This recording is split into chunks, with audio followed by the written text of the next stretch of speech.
Hello friends, welcome back again. So ఇప్పుడు మనం ఆస్ట్రాలజీలో గ్రహాల గురించి నేర్చుకుంటున్నాం. సో లాస్ట్ వీడియోలో మనం సాటర్న్ గురించి ఇంట్రొడక్షన్ లేదా పార్ట్ 1 వీడియో తీసుకున్నాం. ఒకవేళ మీరు ఆ వీడియో చూడకపోతే ఈ వీడియో కంటే ముందు ఆ వీడియో చూడండి. అండ్ ఈ వీడియోలో మనం సాటర్న్ యొక్క ఆస్ట్రాలజికల్ ఇంపాక్ట్స్ ఏంటి, ఇన్ఫ్లుయెన్సెస్ ఏంటి అన్న విషయాన్ని తెలుసుకుందాం. ఇక నా గురించి వస్తే, నా పేరు సురేష్ రాయుడు. నేను ఈ ఛానల్ని బృహస్పతి.షైన్స్ అనే ఈ ఛానల్ని ఒక ఆస్ట్రాలజీ ఛానల్గా మాత్రమే కాకుండా ఒక స్పిరిచువల్ ఛానల్గా మొదలుపెట్టాను. ఒకవేళ మీరు నా ఛానల్కి సబ్స్క్రైబ్ చేయకపోతే దయచేసి సబ్స్క్రైబ్ చేయండి. మీకు నా వీడియోస్ అన్ని అప్డేట్స్ మీకు తెలుస్తాయి. సో ఇంకా ఆస్ట్రాలజీలో సాటర్న్ దగ్గరకు వస్తే, సో మనం ఆల్రెడీ చాలా వరకు ఇంట్రొడక్షన్ చెప్పుకున్నాం. అసలు సాటర్న్ అంటే ఏంటి, ఆయన ఇన్ఫ్లుయెన్స్ ఏంటి, ఆయన గొప్పతనం ఏంటి, ఆయన ఔన్నత్యం ఏంటి, సో ఆయన్ని మనం ఎందుకు నెగిటివ్ ప్లానెట్గా తీసుకోకూడదు, ఆయన వల్ల మనకు వచ్చే లాభాలు ఏంటి, నరేంద్ర మోడీ గారి చాట్లో లేదంటే బరాక్ ఒబామా చాట్లో సాటర్న్ ఎలా హెల్ప్ చేశాడు, ఇలాంటి విషయాలన్నీ పోయిన వీడియోలో మనం మాట్లాడుకున్నాం.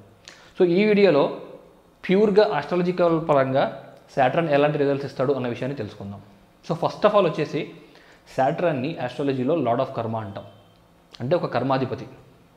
సో ఎవరైతే మంచి కర్మలు చేస్తారో సాటర్న్ వాళ్ళకి మంచి రిజల్ట్స్ ఇస్తాడు. అది ఎలాంటి పొజిషన్ అయినా ఉండొచ్చు. సాటర్న్ ఎలాంటి రాశులైనా ఉండొచ్చు. అంటే మంచి దృష్టి అన్నా, చెడ దృష్టి ఉన్నా, ఎలాంటి దృష్టి ఉన్నా, ఫస్ట్ ఆఫ్ ఆల్ కర్మలు సరిగ్గా ఉంటే మనకి సాటర్న్ గొప్ప రిజల్ట్స్ ఇస్తాడు. ఎప్పుడైతే మన కర్మలు సరిగ్గా ఉండవో, ఎప్పుడైతే మన కర్మలో డిఫెక్ట్స్ ఉంటాయో, లోపాలు ఉంటాయో, ఆటోమేటిక్గా మనకి సాటర్న్ ఎంత మంచి పొజిషన్లో ఉన్నా మనకి శిక్షలు ఖచ్చితంగా వస్తూనే ఉంటాయి.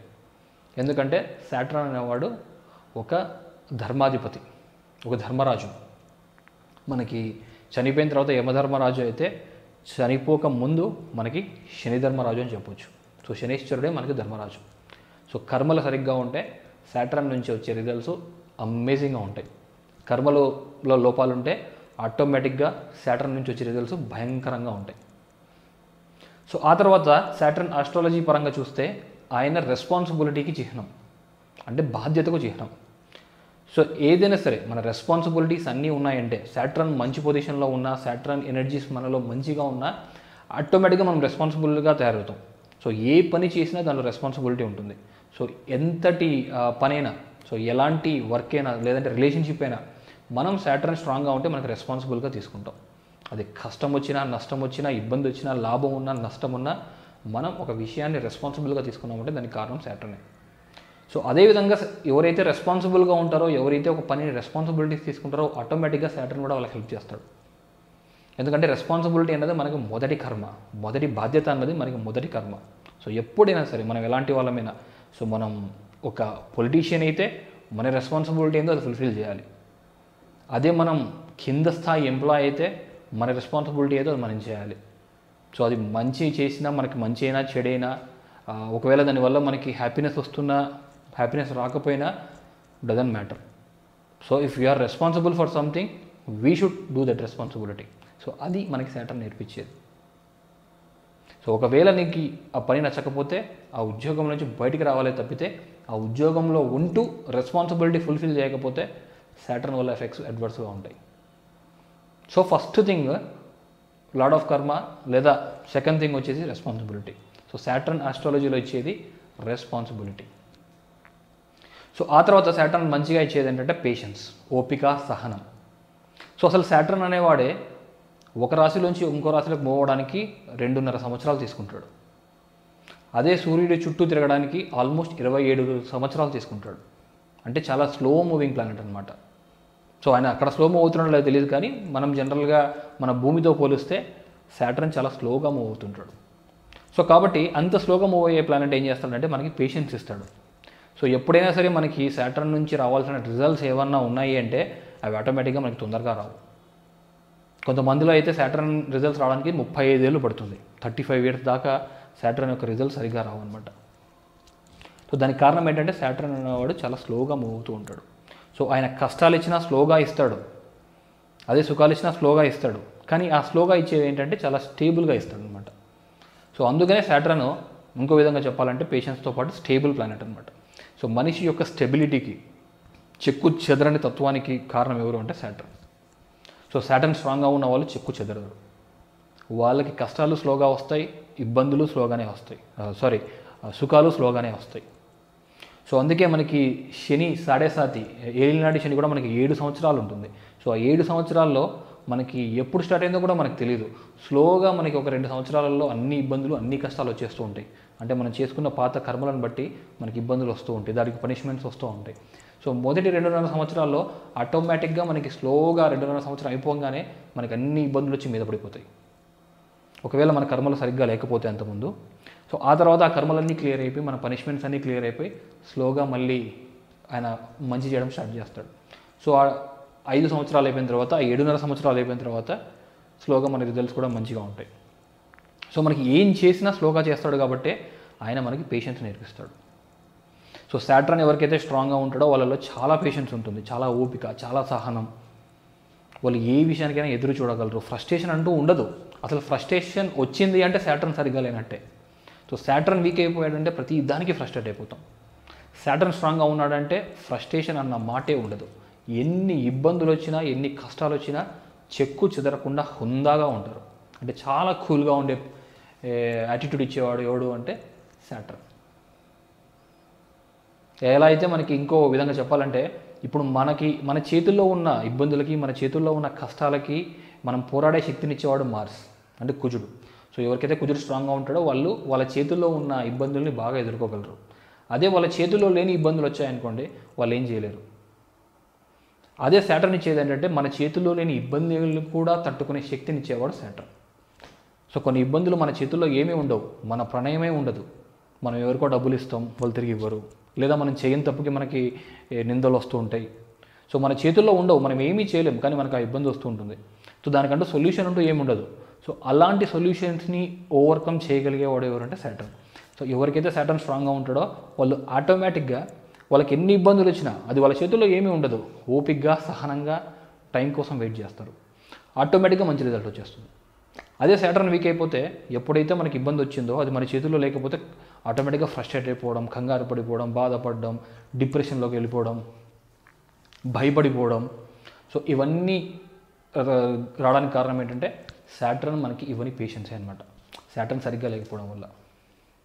సో మనకి ఫస్ట్ చెప్పినట్టు కర్మకి అధిపతి ఆయనే, పేషెన్స్ ఇచ్చేవాడు ఆయనే, స్టెబిలిటీ ఇచ్చేవాడు ఆయనే. అలానే మనకి ఒక రిసైలెన్స్ నేచర్ అనమాట. సో ఇంతకుముందు చెప్పిందే యాక్చువల్గా రిసైలెన్స్ అంటే చెక్కు చెదరని తత్వం. సో ఎన్ని ఇబ్బందులు వచ్చినా వీళ్ళు ఎలా ఉంటారంటే చెక్కు చెదరరు, దేన్నైనా హ్యాండిల్ చేయగలరు, ఎంతటి కష్టాన్నైనా హ్యాండిల్ చేయగలరు, ఎంతటి బాధ్యతనైనా సునాయాసనంగా, అంటే వాళ్ళు ఓపికతో స్లోగా ఖచ్చితంగా ఏదైనా చేయగలరు, పవర్ఫుల్గా అనమాట. అంటే వాళ్ళు చాలా స్లోగా చేస్తారు, ఇంపాక్ట్ కూడా అలానే స్లోగా ఖచ్చితంగా స్ట్రాంగ్గా ఉంటుంది. అసలు ఎప్పుడు చేశారు, ఎప్పుడు అయిపోయిందని కూడా తెలియదు, ఫైనల్గా అవుట్కమ్ మాత్రం చాలా పెద్దగా ఉంటుంది. సో అంటే రిసైలెన్స్ అన్నప్పుడు మనకి టఫ్నెస్ అనమాట, మనిషి యొక్క దృఢత్వం. సో దృఢత్వం అన్నది శారీరక దృఢత్వం కాదు, మానసిక దృఢత్వం. సో ఎన్ని ఇబ్బందులు వచ్చినా, ఎన్ని కష్టాలు వచ్చినా, ఎంతమంది వాళ్ళకి అగెనెస్ట్ అయిపోయినా వీళ్ళు మాత్రం చెక్కు చెదరరు. ఎప్పుడైతే సాటర్న్ స్ట్రాంగ్గా ఉంటాడో ఆటోమేటిక్గా వీళ్ళు చాలా కూల్గా, చాలా ఓపికతో, చాలా పేషెన్స్తో ఉంటారు. సో ఆ తర్వాత ఆయన ఇచ్చేది ఏంటంటే authority.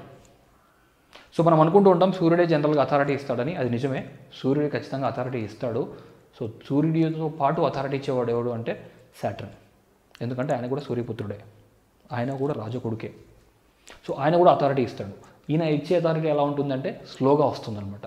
So over night authority వచ్చేది, ఏదో ఫాదర్ వల్ల లేకపోతే మన ఇంట్లో ఎవరో చేసిన పనులకు మనకు అథారిటీ రాదు, మనం చేసిన ఎఫర్ట్స్కి మనకు వచ్చే అథారిటీ ఇచ్చేవాడు సాటర్న్. ఎందుకంటే ఎవరైతే రెస్పాన్సిబిలిటీ తీసుకుంటారో ఆటోమేటిక్గా పవర్ వస్తుంది. సో రెస్పాన్సిబిలిటీ లేని పవర్ చాలా యూజ్లెస్. సో ఎవరైతే ఏ విషయాన్ని అయినా సరే బాధ్యత తీసుకుంటారో ఆటోమేటిక్గా ఆ బాధ్యత నెరవేర్చించినప్పుడు వాళ్ళకి పవర్ వచ్చేస్తుంది, దాని మీద ఒక పట్టు వస్తుంది. సో ఆ పట్టు ద్వారా వాళ్ళకు వచ్చేది అథారిటీ.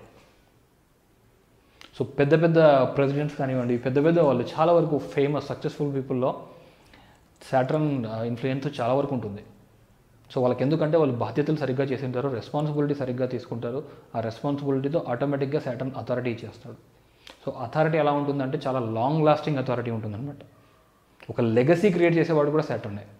అంటే మనం ఏదైనా పని చేస్తే కొన్ని వందల సంవత్సరాలు, కొన్ని వేల సంవత్సరాలు ఒక్కోసారి మిగిలిపోయింది అంటే అది సాటర్న్ వల్లే మిగిలిపోతుంది. ఎందుకంటే సాటర్న్ మూవ్ అవ్వడం కూడా చాలా స్లోగా మూవ్ అవుతాడు కాబట్టి మనం ఒక లెగసీని క్రియేట్ చేసినప్పుడు, అంటే మనం ఒక గొప్ప విషయాన్ని క్రియేట్ చేసినప్పుడు ఆ గొప్పతనం జనాలు మర్చిపోవడానికి కూడా చాలా టైం పడుతుంది. మనం చనిపోయిన తర్వాత కూడా గొప్పతనాన్ని గుర్తుపెట్టుకోవడానికి అవకాశం ఉంది. ఎందుకంటే సాటర్న్ ఇచ్చే పేరు ప్రఖ్యాతులు కూడా అలానే ఉంటాయి, స్లోగా ఉంటాయి. అవి రావడము స్లోగానే వస్తాయి, పోవడము స్లోగానే పోతాయి. అదేదో రాత్రికే ఫేమస్ అయిపోయి మళ్ళీ ఒక నెల 2 నెలలకి ఏదో తప్పు జరిగిపోయి మళ్ళీ కింద పడ్డం అంటూ ఏముండదు.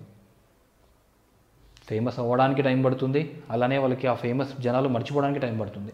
సో అంత లాంగ్ లాస్టింగ్ అథారిటీ, అంత లాంగ్ లాస్టింగ్ పవర్ ఇచ్చేవాడు సాటర్న్. సో దాంతోపాటు ఫేమ్. సో ఫేమస్ కూడా, మనిషి ఫేమస్ అయ్యాడు అంటే దానికి ఒకరు కారణం సూర్యుడు, లేదంటే శనైశ్వరుడు. సో శనైశ్వరుడు కూడా మనిషికి చాలా ఫేమ్ ఇస్తాడు. సో ఈ ఫేమ్ ఎలా ఉంటుందంటే, వీళ్ళు ఒక సత్కర్మలు అంటే ఒకటి ఆశించకుండా 10 మందికి హెల్ప్ చేయడం వల్ల, 10 మందికి సహాయం చేయడం వల్ల, వాళ్ళ లైఫ్లో కొన్ని సాక్రిఫైసెస్ చేయడం వల్ల వీళ్ళు ఇంత పవర్ఫుల్ పొజిషన్ వచ్చేదానికి అవకాశం ఉంటుందన్నమాట. వాళ్ళకి సక్సెస్ కానీ, ఫేమస్ కానీ ఇవన్నీ. సో అవి ఇచ్చేవాడు కూడా సాటర్నే. సో దాంతోపాటు సాటర్న్ మనకి కాస్త అంటే నెగిటివ్ కాదు, బేసికల్గా మనకి నేర్పించేటప్పుడు ఏంటంటే కొంచెం హార్ష్గా నేర్పిస్తాడు అనమాట. సో సాటర్న్ ఇచ్చేవన్నీ స్ట్రాంగ్గా ఉంటాయి కాబట్టి ఈ పేషెన్స్ కానివ్వండి, రిసైలెన్స్ కానివ్వండి, ఈ అథారిటీ, ఈ పవరు, సో ఇవన్నీ రావాలి అంటే మనిషికి అంత ఈజీగా రాదు. అంటే ఒక సక్సెస్ రావాలంటే అంత ఈజీగా రాదు. సో దానికోసమనే సాటర్న్ ఇచ్చేవన్నీ చాలా హార్ష్గా ఉంటాయి. ఎందుకంటే ఈజీగా చేసే పనులకి ఈజీ సక్సెస్ అన్నది దానికి వాల్యూ అంటూ ఉండదు. సో కష్టపడి సక్సెస్ వచ్చిన వాళ్ళకి దానికి వాల్యూ తెలుస్తుంది. సో అలా కష్టపడడానికి ఆయన ఏం చేస్తాడంటే కొంచెం హార్ష్ లెసన్స్ నేర్పిస్తూ ఉంటాడు. అంటే ఎవరికైతే సాటర్న్ ఇన్ఫ్లుయెన్స్ ఉంటుందో, సాటర్న్ వస్తాడో, ఆటోమేటిక్గా వాళ్ళ లైఫ్లో కొన్ని హార్ష్ లెసన్స్ ఉంటాయి, అంటే కొన్ని కఠినమైన లెసన్స్ ఉంటాయి అన్నమాట. సో ఆ కఠినమైన లెసన్స్కి కారణం ఏంటంటే మనిషిలో ఉన్న ఒకటి పాత కర్మల్ని క్లియర్ చేయడానికి, ఇంకోటి వాళ్ళకి నేర్పించడానికి.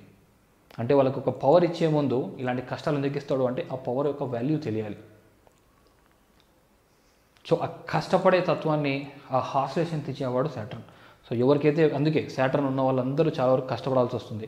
వాళ్ళు చిన్న సక్సెస్కి కూడా మొదట్లో చాలా కష్టపడాల్సి వస్తుంది. వాళ్ళు ఫ్రస్ట్రేషన్ అయిపోతుంటారు, కొంతమంది భయపడుతూ ఉంటారు, ఆ పేషెన్స్ కోల్పోతూ ఉంటారు. సో అలా అయ్యి ఆటోమేటిక్గా వాళ్ళకి ఏమవుతుందంటే పేషెన్స్ లెవెల్స్ పెరిగిపోతాయి. 10 సార్లు ఓడిపోయిన వాడికి 11వ సారి ఓడిపోతే ఖచ్చితంగా పేషెన్సే ఉంటుంది. సో అలా చేస్తాడు. అంటే మనకి రోజు భయపడేవాడికి ఏదో ఒక రోజు భయం అనేది పూర్తిగా పోతుంది, విరక్తి వచ్చేస్తుంది. వద్దురా బాబు, అసలు ఈ భయపడాల్సిన అవసరమే లేదు అన్నంత విరక్తి వచ్చేలా చేస్తాడు. లాస్ట్కి ఆ భయం ఇచ్చి భయాన్ని పోగొడతాడు. అంటే ఎలా అయితే విషానికి విరుగుడో, అంటే విషాన్ని పోగొట్టినట్టు భయాన్ని పోగొడతాడు. కష్టాన్నిచ్చి పేషెన్స్ని నేర్పిస్తాడు. ఇబ్బందులనిచ్చి మనిషిని గట్టిపరుస్తాడు. సో మంచి జరిగే ముందు వచ్చే ప్రళయం అంతా సాటర్న్ ఇచ్చేస్తాడు. అన్ని విధాలుగా బాధ పెడతాడు, అన్ని విధాలుగా కష్టాలు పెడతాడు, అన్ని విధాలుగా టెస్టులు పెడతాడు. ఒక ఐఏఎస్ ట్రైనింగ్కి మనుషులు ఎలా కష్టపడతారో అలా కష్టపడాల్సి వస్తుంది. ఒక 7.5 పీరియడ్లో కానీ, లేకపోతే సాటర్న్ మనకి ఇన్ఫ్లుయెన్స్ చేసే పీరియడ్ కానీ. సో లేదు, ముందే మనం కష్టపడ్డాము, ముందే మనం చాలా డిసిప్లిన్గా ఉన్నాము అంటే ఆటోమేటిక్గా ఆయన వల్ల హెల్ప్ ఉంటుంది, అది వేరే విషయం. కాకపోతే జనరల్గా ఖచ్చితంగా కొన్ని ఇబ్బందులు అనేవి కన్ఫామ్గా ఉంటాయి. ఎందుకంటే ఆయన చీకటి రాజ్యానికి అధినేత. సో చీకట్లో మనకి ఎన్నో ఇబ్బందులు ఉంటాయి, భయపడవచ్చు. భయాన్ని కలిగించేవాడు సాటర్నే. ఆ భయాన్ని ఎందుకు కలిగిస్తాడంటే మనలో ఉన్న భయం పూర్తిగా పోగొట్టడానికి భయాన్ని కలిగిస్తాడు. మనలో అసలు ఫ్రస్ట్రేషన్ ఎందుకు చేస్తాడంటే మనలో ఉన్న ఫ్రస్ట్రేషన్ క్వాలిటీని తీసేయడానికి ఫ్రస్ట్రేషన్ ఇస్తాడు. మనం ఎంత ఫ్రస్ట్రేట్ అవుతుంటామో అంత ఫ్రస్ట్రేషన్స్ వస్తుంటాయి. సో ఎప్పుడైతే మనం ఆ ఫ్రస్ట్రేషన్ని పోగొట్టుకుంటామో ఆటోమేటిక్గా మనకు వచ్చే ఫ్రస్ట్రేషన్స్ తగ్గిపోతాయి. సో మనం ఎంత భయపడుతుంటామో మనకు అన్ని భయాలు వస్తూ ఉంటాయి. ఎప్పుడైతే మనం భయాన్ని పోగొట్టుకుంటామో ఆటోమేటిక్గా భయాలు రావడం తగ్గిపోతాయి. సో అలా అంటే మనం ఎదిగేదాకా మనకి లెసన్స్ వస్తూనే ఉంటాయి.